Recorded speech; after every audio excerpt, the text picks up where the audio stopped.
அனைவருக்கும் வணக்கம். போன வாரமெல்லாம் பாரதி ராஜா இறந்தார். அடுத்து 17ஆவது நாள் அவருடைய சிஷ்யன் பாக்யராஜ் இறந்தார். ஒருவேளை குரு சிஷ்யன் பாசம் அதனால் கூட இந்த மாதிரி போயிருக்கலாம், நடந்திருக்கலான்னு சொல்லியிருந்தேன் இல்லையா. அதே மாதிரி அதுக்கு முன்னாடி ஒரு சம்பவம் நடந்தது, நான் நினச்ச மாதிரி நடந்தது. அதுதான் இன்றைக்கி உங்களுக்கு சொல்ல போகிறேன்.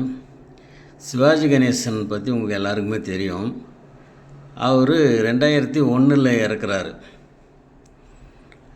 நான் நினச்சேன், யார் நினச்சாங்களோ தெரியாது, நான் நினச்சேன் அநேகமாக அடுத்தடுத்து அவருடைய நெருங்கிய நண்பர்களை கூட்டிக்குவார் அப்படின்னு நினச்சேன். அவருடைய நெருங்கிய நண்பர்கள் யாருன்னா வி.கே. ராமசாமியும் மேஜர் சுந்தரராஜனும். இவர் 2001 இருந்தாரா. 2002 நான் நினச்ச மாதிரியே வி.கே. ராமசாமி இறந்தார். அடுத்து 2003 மேஜர் சுந்தரராஜன் இறந்தார். நான் நினச்ச மாதிரி நடந்துச்சிங்களா. சரி, இவங்கள தான் அவர் கூட்டிக்கிட்டாருன்னு பார்த்தா அவருடைய ஃபேவரட் ஜோடி பத்மினி, நாட்டிய பேரொளி பத்மினி, அவங்களையும் 2006 கூப்பிட்டுக்கிட்டார். சரி, இவங்க ஆச்சு. அடுத்து பார்த்தீங்கன்னா 2007 அவருடைய துணைவியார் கமலாம்மாள்.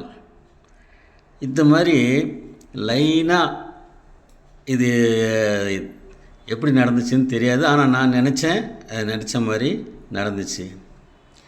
அந்த நட்பு உண்மையான தூய்மையான நட்பு அது. அதனால தான் இந்த மாதிரிலாம் நடந்திருக்குது.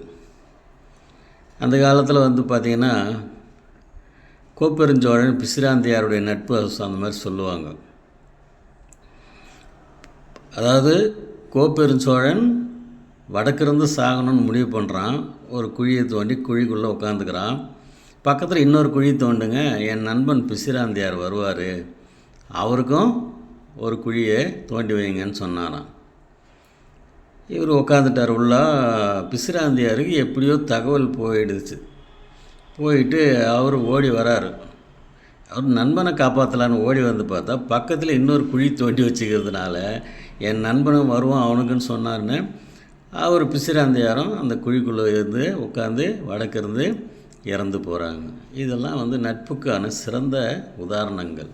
நன்றி, வணக்கம்.